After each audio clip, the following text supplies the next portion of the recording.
Salam Zülfiyə, necəsən? Yaxşı, siz necəsiniz? Növbəti aramızdanın buraxılışı çox qəşəng bir mövzudur. Sən elan elə, hansı mövzudur? Düşüncənin gücü, düşüncə tərzimiz. Bu cür mövzu davam eləyəcək. Düşüncənin gücündən danışacağıq. Düşüncənin gücü elə bir şeydir ki, yolculuq, hər şey buradan başlayır. Desəm, yanılmaram. Düzdür? Məsələn, sən düşüncələrlə bağlı nə kimi fərqindəliyə sahibsən? Ümumiyyətlə bir insan özünə addım atanda hardan başlamalıdır? Mənə elə gəlir ki, ilk öncə həyatı dəyişməzdən öncə həyata baxış tərzini, baxış düşüncəsini dəyişmək lazımdır. Baxış bucağı indi daha çox istifadə olunur o söz. Çünki hər şey düşüncədə başlayır və hər şey düşüncədə bitir.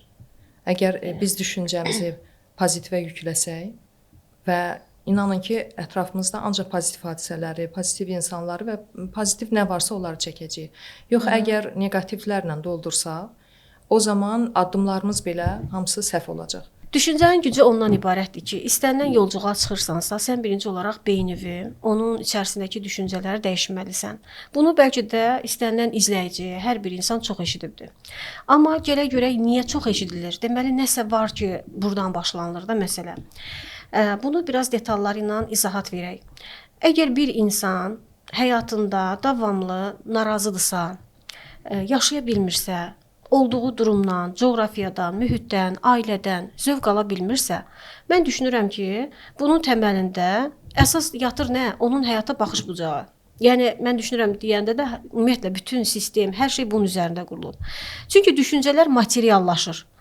Yəni sən dilində çox şeylər istəyirsən, hər birimiz. Yəni elə bir insan tanımıram ki, o istəksiz qalsın. Gün ərzində bəlkə də en sayda fikrimizdən, ağlımızdan ideyalar keçir, düşüncələr keçir. İçərisində o da olsaydı yaxşı olardı. Bunu da əldə eləsəydim belə olardı. Baxırıq küçədə, yolda, iş yerində, hansısa bir mühitdə, ortamda bir kök sötürürük. Bunlar istəklərdir. İstəklər materiallaşmır. Yəni istəkdir. Sadəcə istədim, könlümdən keçdi, bitdi, getdi. Biz tələbələr üzərində ilk olaraq dəyişimi hardan görə bilirik? Onların düşüncələrindən. Yəni ən çox düşüncə üzərində işlənilir. Düşüncənin də təməlində nə yatır? Beynimiz. Bu podkastləri hazırlayanda, yəni bizim mövzularımız var da, artıq böyük bir siyahımız var. Onun ilk vacib podkastı nə oldu? Sırf düşüncənin gücü. Niyə birinci bu mövzunu seçmişik? Mən düşünmürəm ki, yəni bu mövzu olmadan insan irəliləyə bilsin. Hansısa sahədə, hansısa sferada. Məsələn, düşün ki, sən bir həyata sahibsən. Bu həyatda istədiklərin qaydasında getmir, heç bir şey yolunda alınmır. Ürəyin istədiyin formatda hadisələr üzərində təsir gücün aşağıdır. Təməldə nə dayanır? Yəni kökündə nə dayanır? Beynimizin içərisində ona yüklədiyimiz məna. Və onunla bağlı bizim bir tərəfli baxış bucağımız. Bu baxış bucağını mütləq dəyişmək lazımdır. Necə dəyişəcəksən? Addımlar ataraq, onun üzərində çox inqilabi bir dəyişiklik eləyərək. Bizə öyrədilib müəyyən bir rutinlər, müəyyən bir oturmuş modellər, düzdür? Biz o pəncərədən, o çərçivədən çıxa bilmirik. Məsəl üçün, burada tutaq ki, yazmışam, bundan kənara çıxılmır. Çıxılmırsa, amma sən digər dünyanı da maraqla bir türklər merak edirsənsə, görürsən nə var orada? Sən əgər bu standartın içərisindəsənsə, mümkün deyil yenilik həyatına daxil olsun. Mütləq o toxumları səpməlisən.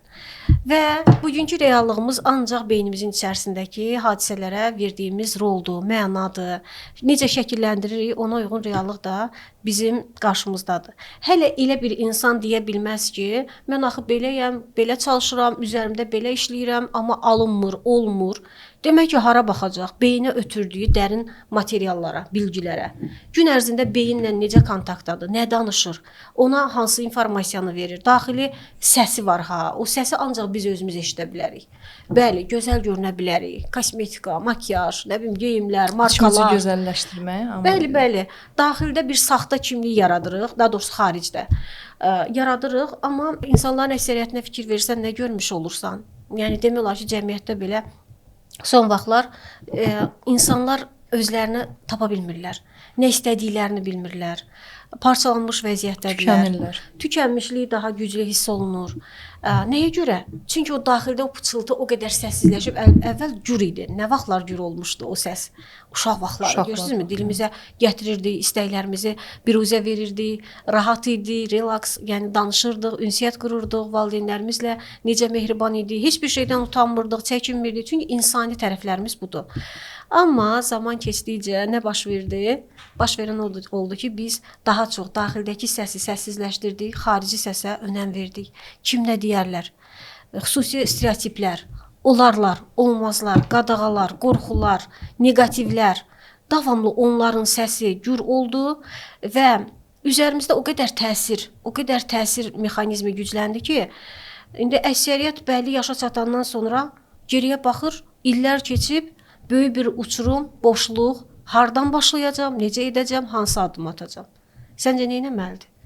İlk düşüncəsini dəyişməlidir. Beyindən başlayır. Beyninə başlayır, beyində bitir hər şey. Yəni bu artıq bəlkə də çeynənilmiş ifadə ola bilsə də, bəzi insanlar var ki, hələ də onun fərqindəliyində deyil. Düşüncəni dəyişdiyəndə o başqa cür başa düşür ki, yəni mən necə dəyişməliyəm? Başa sala bilmirsən ki, məsələn, sənə düşüncə dəyişdiyəndə sən tamamilə həyat standartları nəzərdə tutulmur. Həyata bir baxış istiqaməti dəyişməlisən əsasən. Doğrudur. Yəni bu istiqamətdə elə başa düşürəm ki, insan birinci özünün daxilində o yatan mənəvi gözünü açmağı bacarmalıdır. Mənəvi yəni, göz, doğru. Əsas ruhani gözü kör olmasın. Çünki düşüncədən bizdə şükranlıq hissi yaranır. Mütləq ki, düşüncəsi açıq olan insan o şükranlıq ifadəsinin əsl mənası nədirsə, onu da tapmağı bacarır. Çox qəşəng bir mövzuya toxundun, seçim. Əslində həyat bir seçimdir. Hər gün də seçimlərlə məşğuluq. Yediyimiz yeməkdən, içdiyimiz yəni içkilərdən, qarderobu açırıq, baxırıq, hansı geyimi geyməliyəm, hər şey seçimdir, düzdür.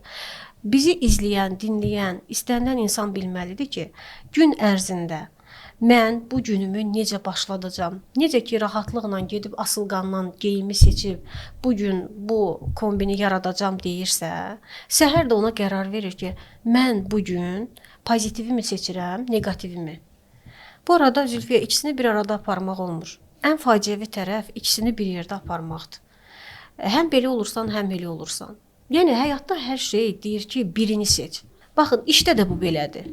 Görürsən, bir neçə dənə işdən tuturuq, orada yarımçıq, burada yarımçıq, bu tərəfdə yarımçıq. Çünki beynimizin içi də o cür daxil, parçalanmış vəziyyətdə. Amma mən əminəm ki, özünü həyatında fərqinə varan insan, beyninə də qalib gəlmiş insandır. Birinci ən əsası beyində hər şeyi həll eləyir ki, sonra onun seçimlərinə də təsir eləyir. Çünki düşüncə nədir? Düşüncə artıq bir şeylərin fərqinə varmaq. Və yaxud mövcud olduğumuz həyatla savaşmaq deyil, onu duymaq, onu hiss etmək, ona toxunmaq.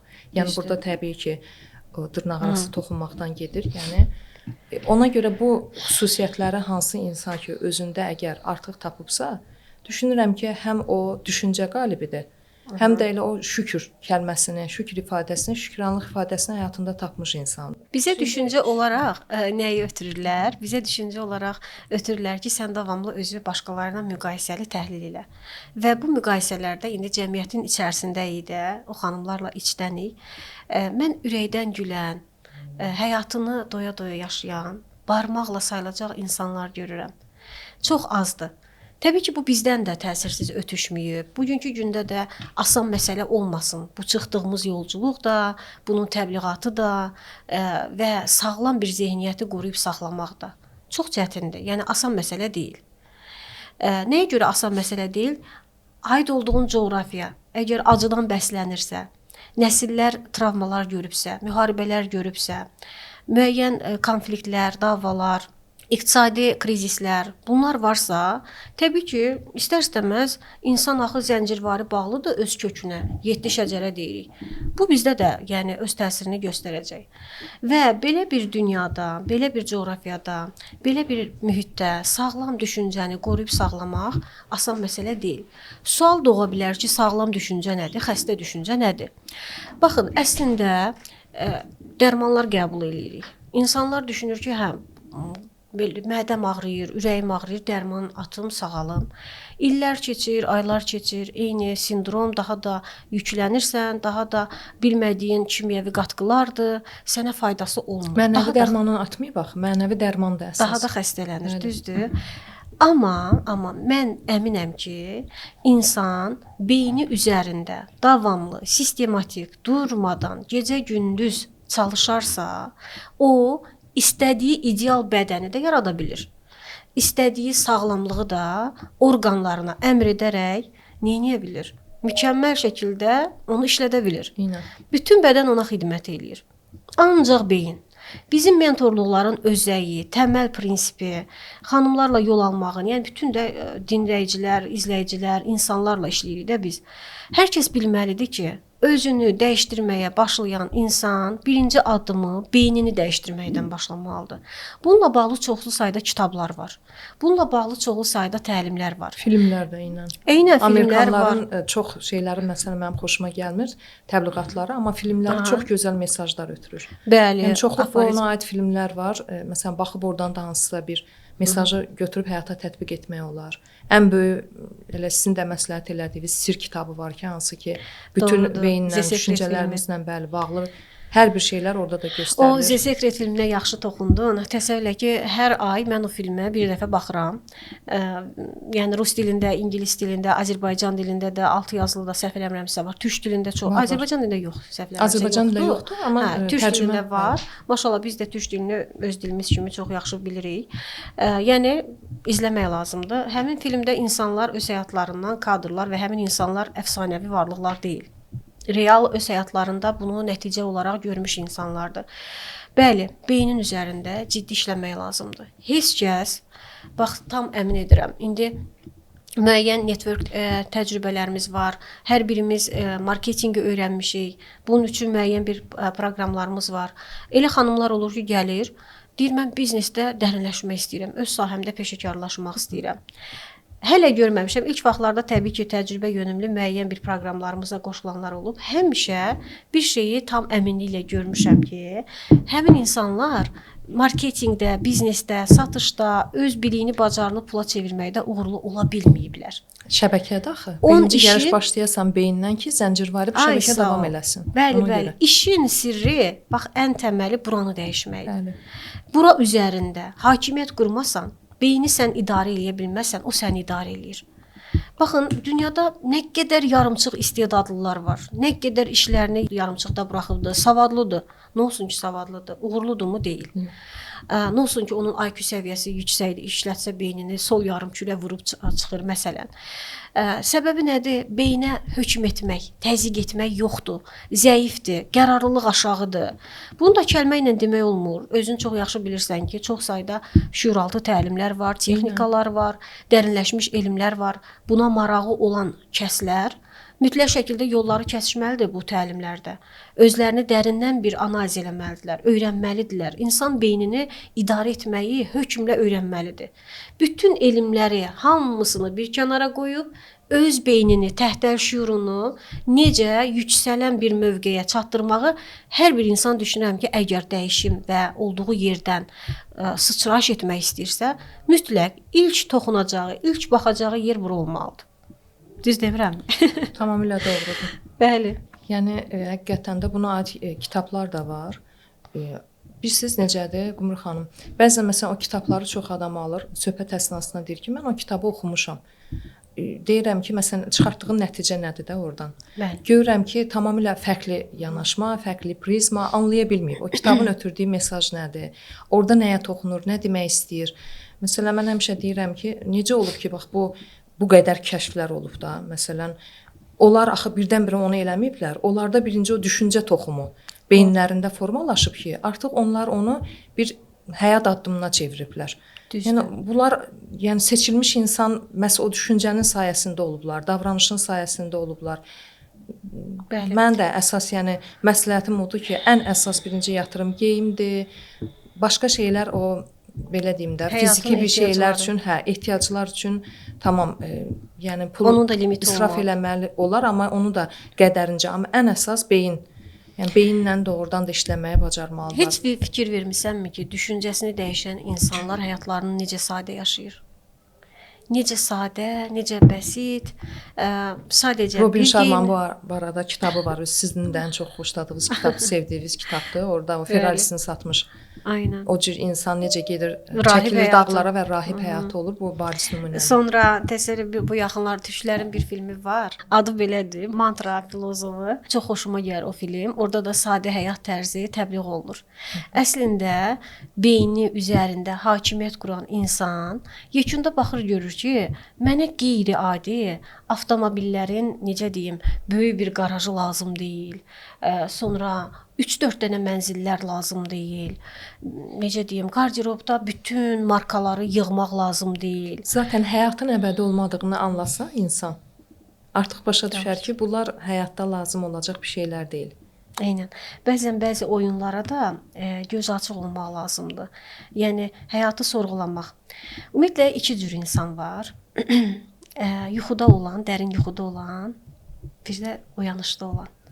Dərin yuxuda olan o demək deyil, səhərdən axşama qədər yatsın. Sadəcə həyatını Qəb gözü, yuxuda. Bəli. beyni daim bağlı olur. Həmin insanlar davamlı qaçırlar. Nəyə qaçırlar, niyə qaçırlar, niyə alırlar, niyə bu qədər kəskin rəqabətdədirlər, nə istəyirlər? İnandırım səni ki, çoxsunu dindirəndə görsən ki, yoxdur da, yəni dərin bir özəy deyil. Amma bir qrup insan isə konkret bilir. Mənə nə lazımdır, nə etməliyəm? Hardan başlamışam? Hansı yola sadiq qalmalıyam? Ancaq düşüncə. Oyanış düşüncədə başlayır, beyində başlayır. Həyatı sorğulamaqda başlayır. Yəni sual verirsən, bu mənə lazımdırmı, lazım deyilmi? Belə yaşamaq məni xoşbəxt edirmi, etmirmi? Huzurluyammı, deyiləmmi? Bütün hər bir təməl prinsip bizim düşüncələrimizdə öz inikasını əks etdirir. Yəni sən görünüşdən belə beynində yaratdığın o prototipə uyğun olaraq formalaşırsan. Bəzən deyirlər ki, ümumiyyətlə qadınlara yaş vermək olmur da. Ümumiyyətlə qadında özünü restavrasiya eləmək prosesi, özünü yenidən oyatmaq, yenidən güncəlləmək kişidən daha yaxşı alınır. Bu da Allahın bizə bəxş elədiyi möhtəşəm bir üstünlükdür. Yaradanla bəndə arasında fasilitator biz idi, qadınlardır, düzdürmü? Allah bunu bizə veribdi və biz özümüzü tez bir zamanda restavrasiya eləyirik, yenidən bərpa eləyə bilirik. Və bu bərpa prosesində əksəriyyət qadınlara nəzər salanda baxırsan ki, 40-lı, 50-li yaşlardadır. Ancaq onda 29, 30, 35 abu-havanı duya bilirsən. İstər bədənin görünüşü baxımından, istər üz, sima, görüntü, yəni Həyatın hər şey deyil. Nəyə görə? Burada danışdırırsan konsultasiyada, suallarda deyir, özümü inansız uşaq kimi görürəm. Yəni elə bilirəm ki, övladlarımla yenidən böyüyürəm. Bu nə deməkdir? Düşüncədə yaradıb da bu fikri. Əlbəttə. Və yaxud da insan var ki, o qədər yaşamla bağlı, dərin, eybəcər, iylənmiş, paslı fikirlərdədir ki, neqativ deyək də buna. Onlar onu getdikcə yaşlandırır. Soruşursan, baxırsan ki, 30'lu yaşlarda da saçı tökülübdür, dişlərə tökülübdür, bədəni çox qəribə fiqura alıbdır. Təməldə yenə beyindir. Çünki bura verdiyin əmr səni sağlamlaşdırır. Şəxsən mən çox xoşbəxtəm ki, düşüncələrimlə hər zaman özümü sağlam saxlamışam. Mən bu məsələyə görə anama da minnətdaram. Çünki o bizi həyatı boyu iynə dərmana, məsələn, belə aptečka olurdu da, yəni evlərdə öyrətməyibdi. Yəni bizdə çox nadir hallarda heç nə olmaz. Mürəbbəli çay verəcəm, keçəcək. Nədir? Beyinə bir fokusdur da, düzdürmü? Düşüncədir. Elə bunu demişkən, çox gözəl bir araşdırma var. Araşdırma nədən ibarətdir? Çoxlu araşdırmalar var bu arada. Ən məşhurlarından biri odur ki, deməli, bir cinayətkara deyirlər ki, sənə bir şey içirtdik. Birinci gün özünü halsız hiss eləyəcəksən. İkinci gün yuxulu, titrəyəcəksən. Üçüncü gün ağzından köpük gələcək. Dördüncü gün dünyanı dəyişəcəksən. Belə bir formatda fərqli-fərqli yazırlar bu arada rəqəmləri.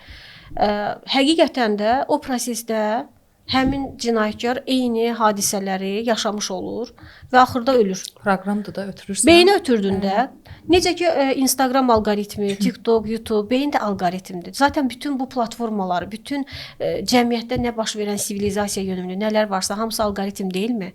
Deyir ki, mənə əmri düzgün ver, kodu düzgün ver. beynə kodu düzgün ötürmək lazımdır. Bizim beynimizdəki kodlar hamısı qarmaqarışdı belə hərfləri düşün, aləm qarışıb bir-birinə. Bu formatda da sən də deyirsən ki, mənə bunu cümləyə çevir və yaxud da elə ki, mən qəşəng olmur axı. Sən ona dəqiq, somut əmrlər, net budur. Get bunu elə. Bir növ əslində Qumru xanım, siz danışdıqca indi mənim beynimə belə bir fikir gəldi ki, əslində o biz deyirik də, məsəl üçün beynimizə əmrləri düzgün formada ötürməyə bacarmalıyıq. Məncə artıq bunu bir texnikaya da inteqrasiya elədi ki, bugünkü gündə süni intellekt zəkalarına düzgün şəkildə əmr ötürəndə sənin üçün hansısa bir məlumatları daha dərin, daha kreativ formada qarşına çıxarmağı bacarır. Yəni əslində bunlar hamısı baş vermiş bir insani hallardır. Sadəcə necə olur? Ağıllı insanlar məhz bunları, bu istiqaməti tutub da onu həyatda bir texnikamı, digər sahələrə tətbiq etməyi bacarır. Yəni ona görə də hər bir insanda bax bu əmrləri öz düşüncəsinə çox asanlıqla keçirə bilər. Eynən. Çünki bizdə atalar sözdə var. Deyir ki, nə əkirsən, onu da biçirsən. Həqiqətən də o cürdür. Beynində nə əkəcəksənsə, düşünün ki, bir toxum əkmişik beynimizə. Onu qəşəng baxırıq, hər şeyini vaxtında sulayırıq, o necə çıxacaq? Öz bəhrəsini verəcək. Bir də var səhv bir şey, amma baxmırıq, baxımsız qalıb. Eynən. Orada eybəcər heç bilmirsən, xeyir olmayan bir faydasız bir bitki yetişəcək. Bax, insan beynində o cürdür. Eynən. Pozitiv tərəfi sən əgər sığallasan, təbii ki, pozitiv yönümün daha çox həyata nikbinliyin, həyata o baxış bucağın daha başqa cür olacaq. Bir də ki, adətən mən nəyə fikir vermişəm insanlardan? İlk vaxtlarda mənim özümdə də olur. Necə bir şey?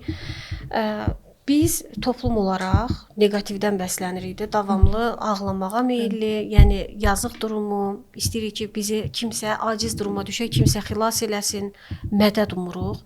Özəlliklə də xanımlara bu xasdır, yəni o zərif tərəflərini sanki qarışdırırlar. Mən zərifəm yoxsa acizəm? Bunu çox qarşılaşıram. Mənim ən çox gördüyüm nədir?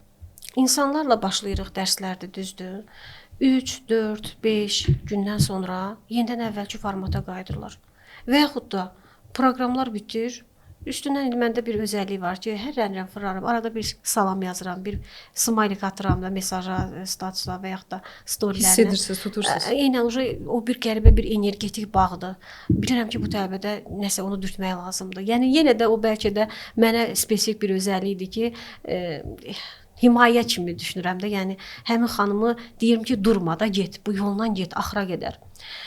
Və 80% hallarda nə xoş ki, onlar o yolu davam edirlər. Amma bəzən də gördüyüm nədir? Əminəm ki, bu podkastları dinləyənlərdə də olacaq. Amma olmasın, qabaqcadan deyim sizə. Bir yol tutmalısınız. 3 gün beləyəm, heç nə olmadı axı həyatımda və yaxud da başımdan tökülür dərdisər, mən neyniyəcəm, elə deyim gülüm alınmır. Qarışdırmayaq əzlərim. Bu pozitiv düşüncə və yaxud da mənim dərdim, sərim, problemim, bunlar tamamilə fərqli bir şeylərdir. Yəni sən düşüncə olaraq neynəməlisən? Üzərində bildin ki, mən şükranlıq mövqeyindən çıxış eləməliyəm. Şükran olmayan insan necə bir insana çevrilir? Negativləşir də, qaramsar olur, hadisələrə negativ bağlayır. Nəzərə alsaq ki, sənin ağzından çıxan istənilən bir səs, dalğa olaraq yenidən qulaqdan eşidilir, yenidən bədəni və geri dönüş eləyir.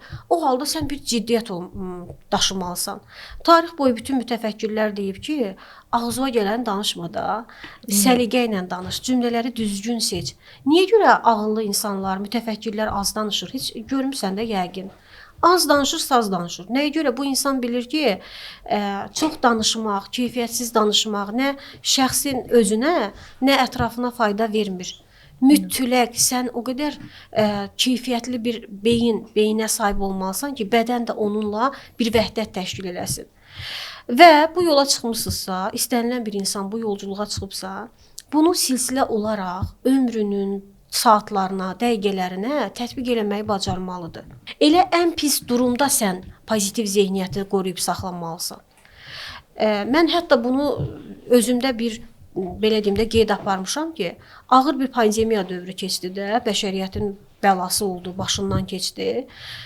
Bu dövrdə dünya öz oxu ətrafında yenə pozitiv zehniyyəti özündə qoruyub saxlayan insanlara görə qalmağı bacardı deyə düşünürəm. O insanlar qalib çıxdılar. Bəli, hətta kollektiv şuur deyilən bir anlayış var. İnsanların bir yerdə bir-birləri ilə, hətta onlayn bir platformada belə müsbət yönümlü seanslar etməsi, konsultasiyalar keçirməsi, vebinarlar təşkil etməsi, bunlar çox böyükdür. Yəni düşün ki, sənin ətrafın pozitivdir. O pozitiv gedir digərinə, o birinə, belə dalğa əmələ gəlir. Zəncirvari. Zaten dünyanın da gərdişinə, dövranına, fırlanmasına o frekans enerji təsir eləyir. Və bunlar hamısını o qədər belə dərindir ki, bir-birinə bağlıdır. Bu gün daha çox düşüncəyə fokuslanmışıq. Gələn dəfə enerjidən danışacağıq, sonra frekansdan, titreşimdən. Əslində bunlar hamısı bir ümumilik təşkil eləyir. Fərqli-fərqli adlar qoyublar, kuantum fizikası, müəyyən bir şüuraltı təlimlər almışıq. Bunlar gözəl bir şeylərdir. Mənim üçün əsas adı yox, mahiyyəti insanların dərk eləməsidir. Terminologiya çox gözəldir, amma terminlər bizi xilas eləmir. Əsas olan nədir? Onun mahiyyəti, məğzi, məni sadə yolla, bəli, sadə dildə. Həyatımı yoluma qoymağa, məsələn, bu veriliş nə kimi qatqı oldu? Belə bağlayanda heç olmasa sonlandırılanda bilsin ki, həmə buradan bu cümləni tutdum. Gedim bunu həyatıma tətbiq edeyim. Yəni demək istədiyim heç birimizə asan olmayıbdı. İstənilən bir cəmiyyətdə, istənilən bir çevrədə, əgər öz standartların xoşuna gəlmirsə, yaşam tərzin elə də ürəyincə deyilsə, mütləq şəkildə baxmalısan birinci nə istəyirəm. Axı bayaq ilk podkastımızda qeyd eləmişdik. Onları müəyyən elədin, bunun müsbət yönümlü toxumunu beynivə səpməyə başlayırsan. Biz buna deyirik afirmasiyalar, təsdiqlər, olumlamalar, təlqinlər, dini baxımdan deyək, şükranlıq, şükür enerjisi, dua etmək. Zaten belə baxanda hər şey kəşf olunub da, sadəcə modern dünyaya uyğun olaraq adlar dəyişibdir. Mahiyyət eynidir. Və zaten də bir qəşəng söz var, deyir, ən böyük yenilik unudulmuş köhnəlikdir. Çox sevirəm bu sözü. Yəni fikir versək, necə ki, dəbdə də gedir, təzədən hansısa bir geyim modeli, tərzi qayıdır. Eynən müəyyən mütəfəkkirlər var ki, onlar vaxtiykən bunların zaten dönə-dönə altını çizmişdilər ki, bax, həyatı belə yaşa, ha. Çünki bizim başımız daşdan daşa dəyib də biz görmüşük. Bu tərəfində görmüşük, bu tərəfində. Biz deyirik, əşki, qədimdir də, eradan əvvəldir də. Bir istiqamətdə deyil, axı dövr eləyir. Eynən, əslində o döngü. Bəli, o döngü hər zaman dövr etdiyi üçün bu hər bir həyatın sferasına da öz təsirini göstərir. Təkcə nəinki beyin olsun, geyim, hər bir şeyə təsir eləyir. Sadəcə yenə də müasir dövrdə tutaq ki, ona uyğun terminologiya dəyişə bilər, amma mahiyyət etibarilə tam-tamına eynidir. Bəli, pozitiv düşünən insan nə edəcək? Artıq düşüncələrinə o toxumu səpdi. Məsələn, mənim belə deyim, həyatım müsbətə doğru dəyişir. Günü-gündən uğurlu oluram. An-ban işlərim yoluna düşür. Bu arada ən gözəl texnikalardan biri istənilən cümlənin əvvəlinə an-ba-an sözünü əlavə eləməkdir. Anda yaşamaq, bəli. An-ban xoşbəxt hiss edirəm. An-ban münasibətim qaydasına düşür. An-ban övladımın akademik göstəriciləri yüksəlir. An-ban dünya daha yaşanılır bir yerə çevrilir. Bütün bunların mahiyyətində nə var? Müsbətə yönümlülük, düzdür? Və bu müsbət beyinə əmr getdi. Aha, qumruya bu lazımdır. Buna uyğun hadisələr həyatımızda başlayır cərəyan eləməyə, qarşımıza çıxmağa. Həyatı ya qıtlıqdan yaşayacaq insan, ya da bolluqdan. Buna biz deyirik qıtlıq enerjisi, bolluq enerjisi, düzdür? Fərqli-fərqli yeni adlar deyə bilər. Psixoloqlar başqa cür adlandıra bilər hər halda. Mahiyyət nədir? Ya qıtlığa söykənəcəm, həyatı dar çərçivədə, özümə əziyyət edərək yaşayacağam. Bütün günü məşəqqət, ağrı, acı, şikayət enerjisini böyüdəcəm, şişirdəcəm, həyatımın tam mərkəzinə qoyacağam. İnsanlar da deyir ki, axı necə oldu? Mən də bunu istəyirdim, qonşu da bunu istəyirdi. İkimiz də eyni şey, ikimiz də eyni universitetə hazırlaşırıq və yaxud da eyni layihə, eyni fəaliyyət. Necə olur ki, onda alınır, məndə alınmır? Aha, baxacağı yer haradır? Mən beynimdə nəyi bəsləyirəm? Hansı toxumu cücərtirəm, səpirəm, böyüdürəm, çoxaldıram, genişləndirirəm? Buna bir şar top kimi də düşünək. Çünki gözümüzü açandan düşüncələr iki istiqamətə, ağ toplar, qara toplar, ağ şarlar, qara şarlar kimi. Məsəl üçün, pozitiv düşüncə ağı böyüdür, biraz da böyüdür. Negativ düşüncə qaranı. Əvvəl balaca bir qar dənəsi idi, sonra oldu tenis topu boyda, belə. Bütün həyatıma səpələndi, sonra üstüvə yağır. Sonra deyirik ki, niyə o birisi nail oldu, mən nail olmadım. Hara baxırıq? Beynimizə verdiyimiz əmrlərə. Beyinə hansı alqoritmi ötürdüm, hansı kodu verdim. Hansı əmri verdi? Ələddinin Sehirli Çırağı filmində lampanı sürtürür. Ey mənim sahibim. Hə, o sahib gözləyir axı səni ki, görək. Əslində bax ötürdüyü mesaj var ya, o cizgi filmləridir, Çox nağıllardır. qəşəng, Onlara adi şəkildə baxmaq lazım deyil.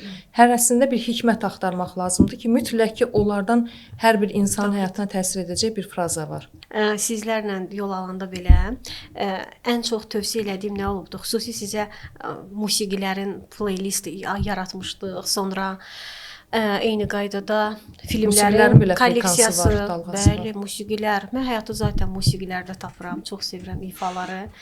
Bir tərəfdən musiqilər, bir tərəfdən oxuduğumuz kitablar, bir tərəfdən baxdığımız filmlər, bir tərəfdən izlədiyimiz verilişlər və oturub durduğumuz adamlar. Bütün bunlar kompleksdə nəyi təşkil eləyir? Düşüncənin gücünü. Əlbəttə. Bəli, formalaşır sağlam bir düşüncə. Və sağlam düşüncəni qoruyub saxlamaq əlimizdədir. Çünki düşüncə elastikdir. Onu bərkitmək lazımdır. Ətrafımızda ola bilsin ki, çox yaxşı insanlar var. Gəldi bir dənə neqativi çıxdısa, nə olur? Vəziyyət biraz qəlizləşir. Amma məncə Qumru xanım belə halda olar ki, tam özünü tapmış insana o neqativ təsir etməyəcək. Çünki bəzi insanlar var ki, həqiqətən o motivasiya sözündən çox da xoşum gəlmir. Məsələn, motivasiya axtarır daim. Müvəqqəti dopamindir. Çünki mən onu şara bənzədirəm. Uçur hardasa bir hasara dəydisə partlayır da. Bəli, bəli. O motivasiya insanın öz içindəki o iç gözünün açılmasıdır. Bəsirət gözü deyirik də biz ona. Keçən mövzuda da toxunduq ona. Mütləq ki, onu tapan insan həqiqətən heç bir neqativ ona təsir etməyəcək. Burada bir nəyə diqqətə çatdırmaq istəyirəm. Məsələn, biz bütün həyatı boyu hansı neqativ insanlara davamlı dözürük. Dözə-dözə də getmişik. Həyatlarımızda da heç birimizin həyatı ideal deyil. İdeallıq da axtarışında deyilik. Mükəmməl də deyilik. Olduğumuz kimiyik. Elə olduğunuz yerdə olduğunuz üçün şükranlığı tapa bilirsiniz də. Hay sağ ol. Müsbətlərimiz var, mənfilərimiz var. Tətbiq eləmişik. Baxmışıq ki, yox, bu bizi harasa aparmır. Çıxmaz yoldur. Tez özümüzə almışıq. Üzərimizdə çalışmışıq. Yəni burada ideallıq ötürülmür. Məqsəd mahiyyət olaraq nədir? Məsəl üçün sən bilirsən ki, bu insan səni davamlı geri salır. Ona tamamilə bütün həyatını həsr eləmək, yəni buna borcun yoxdur konkret olaraq. Birinci olaraq bunu bilməliyik. Və mən çox görürəm də ömrümüzün böyük bir hissəsini həmin insanları dəyişdirmək, düzəltməklə çox efor xərcləyirik. Belə insanları biraz azaltmaq lazımdır həyatımızdan, bacardığımız qədər. Ələkdən keçirməliyik. Çünki əslində bir ömrümüz var da. Biz birazdan yenidən bu duyğuları, bu enerjini, yaş da öz sözünü deyir. Məsəl üçün il bundan əvvəl başqa bir zehniyyətdə idin. İndi başqa zehniyyətdəsən.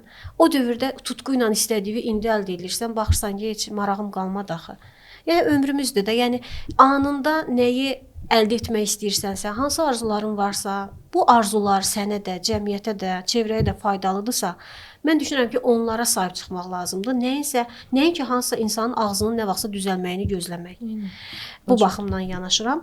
Qaldı ki, doğru deyirsən. Tarixdə elə insanlar, elə şəxsiyyətlər olub ki, ətraflarında ancaq neqativ, ancaq alınmaz, etməzlər, olmazlar deyən Atatürk'ü götürək, Heydər Əliyevi götürək, sonra başqa o qədər dünya tarixinə nəzər salaq, George Washington, sıfırdan ölkələr quran, ağdərlilər, qaradərlilərlə hüquqlar, bunlar bu qərarı vermək özü gör necə ağır bir şeydir. Gör o nələri göz alıb, o həyatını riskə atıbdı.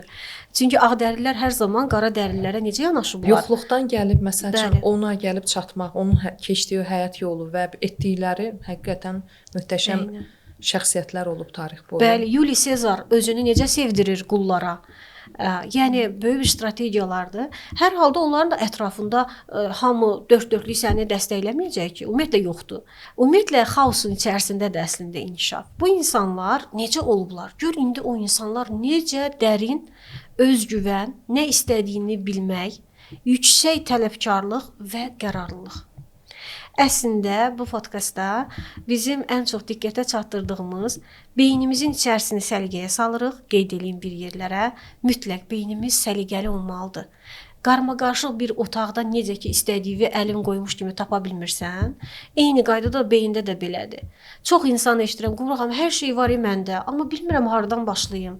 Bax onu da bilirəm, bu kursu da almışam, filan təlimçi ilə yolum kəsişib, orada da iştirak eləmişəm. Nə edirsən bu insan var. İstiqamət yox. Amma həyatına baxırsan, nəzər salırsan, o sadəcə müşahidəçidir. Dayanıbdır, belə qulaq asır, gedir, gəlir və bu müşahidəçilik bir yerdən sonra toksikləşir. İnsan özünə əziyyət verməyə başlayır. Necə əziyyət? Artıq o enerjini daşıya bilmir. Bir söz var bizdə, ürək partlayır ki, bax, məndə var bu potensial, başqası vurdu, keçdi məni. Nəyə görə? Çünki birinci beyində olan o qarmaşa, o xaos sakitləşməlidir. Hər şey yerinə oturmalıdır. Beyinlə, xüsusi əmrlə, xüsusi sistemlə işləmək lazımdır. Bu qaydaya düşdümü, sonra gəlirik insanda ən spesifik özəllik, qərarlılıq. Dünyada bütün uğurlu insanlar qətidirlər. Əlini bu möhkəm vurursan stola ki, bu belə olmalıdır. Qəti, qərarlı. Buna gələn bütün bədəlləri ödəməyə hazıram deyəcək. İstər şəxsi həyatında olsun, istər sağlamlığı ilə bağlı verdiyi qərarlarda olsun, istər maddi resurslarını, iş fəaliyyətini artırmaqda olsun. Düşünürəm ki, qərarlılıq çox vacibdir. Əlbəttə. Bir də ən vacibi nədir? Cəsarət. Dünya cəsarətliləri danışır. Yəni, cəsarətlisənsə, həqiqətən də istənilən sferada, istənilən sahədə sözü deyəcəksən. Yox, gözləsən, qorxulara bürünsən, qadağalar, qorxular, yoxlar, etirazlar, məyusluqlar, travmalar, ağlaşmalar, bunları gözündə böyütsən ki, ay məni bilsən nə gözləyir, təhlükədir, yox, başlaya bilmərəm. Bəli, açacaq qəmli musiqilərə xod verəcək. Onda da alınmır. Yəni cəsarət, qərarlılıq, qətiyyət, eyni zamanda da beynin gücü. Zülfiyə, mövzu çox qəşəngdir. Biz istənilən podkastda beyindən danışacağıq. Yəni o elə bir şeydir ki, bir görsənin kimsə çıxır, deyir ki, satışda da bu dəqiqə var. Mənə gəlsin, mən belə eləyəcəm. Bunu belə eləyəcəm, elə eləyəcəm. Yox, elə bir şey yoxdur. İnsanlarla Möcüzə ancaq insan özündə başlayır və özündə beynindən başlamaq lazımdır. Beyində inqilab eləmək lazımdır. Beyinlər bədənləri xəstələndirir. Bir də ki, Qumru xanım, əsas odur ki, o möcüzələr var ya, adiləşməsin. Əslində məsələn hər səhər oyanmağımız, eşitməyimiz, görməyimiz insanlıq cəmiyyəti üçün yəni bir özü də möcüzədir. Amma zamanla görürsən ki, o adiləşir. İnsan niyə bunu görə bilmir? Ona görə ki, ona lazımdır ki, bir dənə çıxsın dünya turuna. Bəli. Getsin bir Afrika qitəsinə. Eynən. Sonra Olduğu komfort zona var. Onu tərk eləsin, ətrafına bir getsin. Bəli. Baxsın, görsün ki, həqiqətən bu möcüzələri daşıyır və onun üçün çox adi gəlir. Amma əslində həqiqətən bax onun özünü belə hiss edən, duyan insan tətmin olmuş insandır. Düşüncələrində də, davranışlarında da, addımlarında da, buna hər cür deyə bilərik də. Qoyduğu sistemində də, vərdişlərində də hamısı gəlir, bağlanır düşüncə ilə. Vərdiş sisteminin özünü nəyə əsasına yaradırıq? Düşüncələrimiz sağlam olsa, biz o kiçik addımları qoyub vərdişlərə çevirməyə bacarırıq. Eynən bir istiqamətlə çıxartdıq şükür hissi. Bəzən o şükür hissini deyəndə olur, məsələn, mənim evdə də uşaqlar bəzən səhv başa düşür ki, məsələn, keçənlərdə oğlum sual verirdi ki, bəs bu sərhədləmək demək deyil, çərçivə çəkmək demək deyil, şükür deyirsən hər dəfə.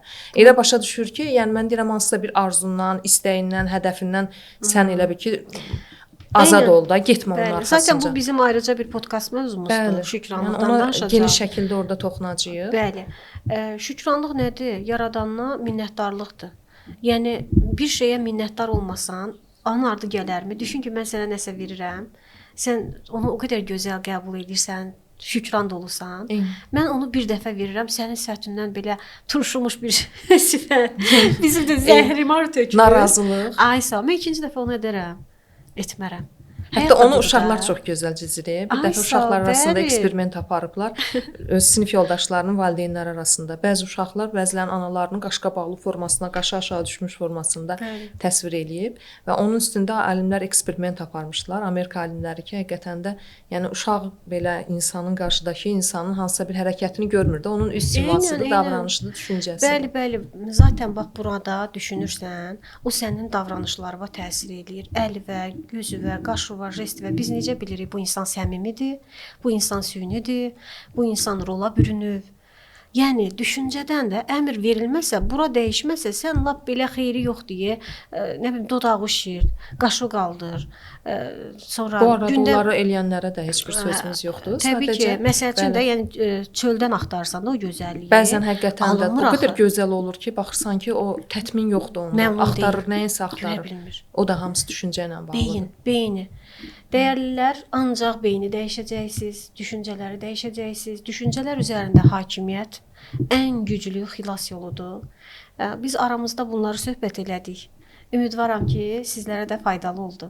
Belə dostlar, podkastımızın sonuna gəldik. Bizi izləmədə qalın. Beyinlə bağlı, düşüncə ilə bağlı sizin fikirləriniz nədir? Yazın. Bir-bir hamısını oxuyacağıq və fikirləriniz bizə maraqlıdır. Zülfə, neynəsinlər? Öz fikirlərinizi şərtə yazın, bildirin. Sağ olun. Sağ olun. Görüşərik.